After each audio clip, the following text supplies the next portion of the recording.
Nakakatuwa, hindi ba? Oo. Si Miss May Peraman ng Clayworks. Great morning! Magandang umaga po. Salamat po sa pagpunta niyo dito. Ay, oo. Salamat sa pag-imbita. Oo, alam mo, ito agad ang bubungad sa atin eh. Ang Mami ganda. Claire. Oo. Ito ay nag-start 2014, September. Oo. At mula September ng 2014 hanggang ngayon, kumusta ang business? Kumikita ba? Getting better. Maganda po talaga. Opo. Bale, nung graduate ng Fine Arts, graduate ako. Tapos nag-work din ako as a designer. Tapos after that, nag-shift ako into parang sa field ng pagiging yung call center. It started out actually parang as a hobby lang po. Kasi parang I came across a video sa internet, sa YouTube. Tapos sabi ko parang kaya kong gawin yan parang ganyan. Tapos since na-miss ko po yung, mahilig po kasi ako sa mga handcrafted items since fine arts ako, sabi ko parang gusto kong gawin siya. Started out po as a hobby talaga. Ayun. At ano naman ang unang-una mong naging concept? Ang una ko naging concept is yung mga charms na pwedeng, mga maliliit na items, mga cupcake, mga cutie-cutie, mga kawaii. Na pwedeng ilagay siya sa phones, keychains, mga ganun. Siya, mga simpleng-simpleng items lang. Wow! Ito, Nakakatuwa kasi nasa dugo yata nila yung pagiging artist. Nandito naman kasi tayo sa Rizal. Oo nga.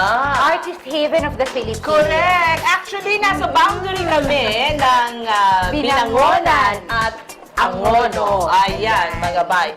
Sige, paano ba, ano ba ang kinakailangan mong mga gamit para makabuo ka? Halimbawa, ng ano ba? Yung maliit lang muna. Ito kaya! Ito kaya!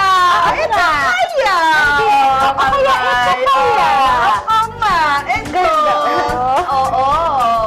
Sige, anong pwede nating mabanggit sa ating mga abay ngayon? Ano yung mga materials na na kailangan natin? Okay. Kung gusto niyo pong mag-umpisa into clay-making business, kahit po sa hobby lang. Basic items lang po yung kailangan nyo. So, yung pinaka-main material, which is yung mismong clay. Clay? Pickable clay. Anong tawag dyan? Kasi iba't ibang polymer clay. Polymer clay. Kasi baka akalain ng iba yung mga clay na nabibili dun sa mga bookstores, yung mga malalambot. Hindi yun. Kailangan polymer clay. Polymer clay. And then, so ito yung pinaka-main material mo, yung clay, sa paggawa ng item. Pinaka-importante pong tools sa paggawa ng clay is yung X-Acto knife. Ito yung pinaka-favorite tools ko. Anong tawag ka? X-Acto knife. Exacto. Or knife. Okay. Pero pwede po Para sa mga Yes, Yes. pwede rin po siya. Or pwede sa mga nag-uumpisa, pwede po kayong, pwede po cutter lang. Cutter lang, pwedeng gamitin. Kasi mas gusto ko to kasi mas precise yung pag-cut. Exact. Kailangan ba, medyo Medyo point, matulis talaga yung dulo? Para Pahaba. Mas maganda. Mas recommended siya. Pero pag sa mga nag-uumpisa, pwedeng kahit cutter lang po. Actually, kung sa bahay nyo lang, kung may karayong kayo, pwedeng yun na eh. Mga toothpick, yun. Tapos yung mga basic sculpting tools like for sculpting. Okay. So, ganun na lang din siya pala. So, marami pa siya. Kaso lang, ito yung pinaka-usable para sa akin. Ayan.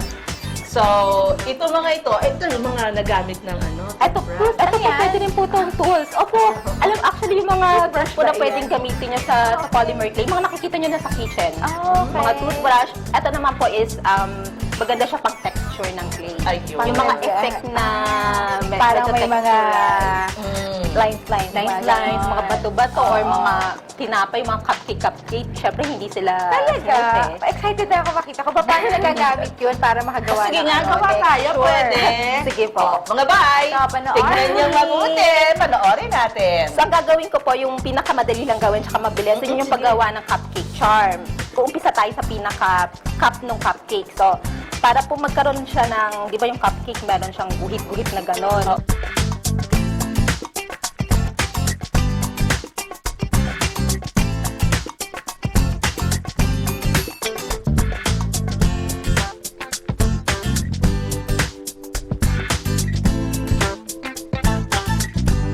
So, So, depende po sa, titingnan nyo po sa mismong pack nung Oo. Nung clay. clay kung ilang minutes siya So, Saka Direction. gaano ka, May direction. gaano kainit. Gando rin kainit kung ilang Fahrenheit, I parang see. ganyan po. Sige. Tapos then after po nun, pag na-bake na po siya, paglalabas po nung item, matigas na siya. As in, opo. So pwede na po siyang maging ganyan, mga ganyan. Figures, yeah. Ayan. Sa karaniwan, gaano tumatagal ang paggawa? Depende po siya sa quantity. Let's say for souvenirs, kasi mostly ng mga orders ko ngayon, coming from clients are mga souvenirs for weddings, Wedding, birthday, debut. yes, debut. So, for weddings, let's say 50 pieces, natatapos po namin siya in less than a week. No, 3 days. 3 days to 4 days. Tapos yung 100 pieces, less than a week. Ganun pa. Pero may katulong po ako, yan yung sister ko. So, depende po sa... Ito po, ang tawag po dito is... Bake lang yan, di ba? Opo. Rolling pin. Acrylic roller siya. So, essential tools din to para sa paggawa ng item. So, ayan po. So, yung cupcake ginagawa na natin, nalagay natin sa taas. Flavor na siya. Ayan siya. So, Oh, kapag may flavor ka, chocolate, oo. pwedeng velvet yung nasa yung Yun, tinapay. yes. Tapos, pag sa mga, yun yung mga small details, pwede tayong maglagay ng icing sa pinakataas. Ang galing, Alam mo, mas maliit, mas mahirap siyang gawin. Gawin. Mas diba? mahirap gawin, Siyempre. pero mas mabilis. Ayun. Yun naman yun. May katulong ka rin. Yes, yung sister Sino? ko. Ano pangalan niya? Si Melody. Hi, Melody! Yes. Hi! Oo. Kasi nung una, ayan, etong toothbrush. So, basic Ayun, tools. Tapos yung pala. para i-texturize yung item para magmukha siyang tinapay talaga. Oh, yan. Cupcake. Ganun lang siya. Yan. Pagka mo-order sa'yo, ano yan, bibigyan ka muna ng mga ilang days before na bago nila Yes. makuha. Lalo na pag souvenirs po, ina-advise ko po sila na to make a reservation at least 2 months before ng wedding date, ng wedding nila. Kasi, ng wedding event. Kasi medyo matagal gawin yung mga, lalo na pag 100 pieces, 150 Saka ano to, pieces. customized siya. So, ibig sabihin, pwede sila magbigay sa iyo ng design, tapos gagayahin mo. Correct po. Oh. Opo. So, sa mga cake topper po, yung mga customer ko mag-i-inquire sa akin, pwede po bang kopyahin nyo yung page ko? Oo. Or kahit hindi ka mukhang kamukha, at least kahawig. So, sige po. Parang ganyan. Sige Gagawa po, mo. kaya naman po yan. Yun. So, pwedeng gawin siyang pendant, keychain, phone charms. Yan, kung gusto nyo. Iba, medyo maliit na cupcake, pwede ng earrings. Oo. Oo nga, no! Oo Diba? nga. Ang bigat na. So, medyo maliit lang para hindi mabigat. Ayan. Ay, ang ganda na mga bayo. Ang cute, di ba? Speaking of,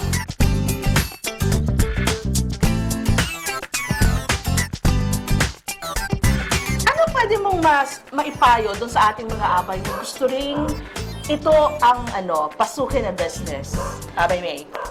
Ano po, bali po, sa lahat po naman ng business po, para maging successful, para sa akin, tiyagaan lang. Tapos, as long as gusto nyo yung ginagawa nyo, tapos nag-enjoy kayo, yun po, may po talaga na pwedeng lumago siya, maging successful kayo sa gusto nyo maging business. So, tiyagaan lang, perseverance, at saka passion po sa ginagawa. yun yung mahalaga doon eh. Pag may passion ka talaga doon sa ginagawa mo, talagang magtatagumpay. Very supportive naman ng kanyang yung kanyang pamilya. Family. Hindi ba? Oo. At kaya mga bay, gusto nyo rin ba na magpagawa ng mga ganito dito sa kay Abay May sa Clayworks?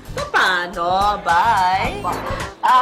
If you're interested po na magpagawa souvenirs, yung mga gift items, no minimum orders po required ako. So kahit ilan po. Although of course, pag yung mga maramihan bulk orders, I give parang further discounts po. Pero I also accept yung mga customized figures, mga cake toppers, couple figures, yung mga ganun po. So, makakontact niyo po ako through, you can get in touch with me through Facebook. I have a Facebook account, the Clay Workshop. I-search niyo lang po.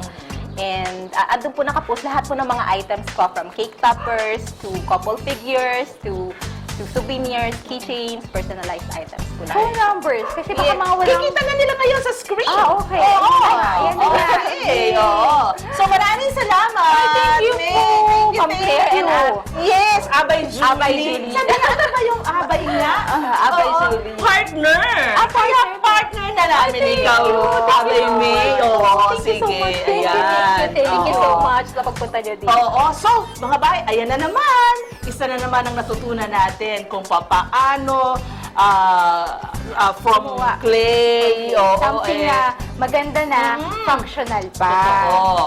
Maraming salamat again. Ay. Abay May. Thank you rin Thank po you. so Oo. much. At mga bay, babalik agad ang taong bahay. Yan ang ating kumikitang business.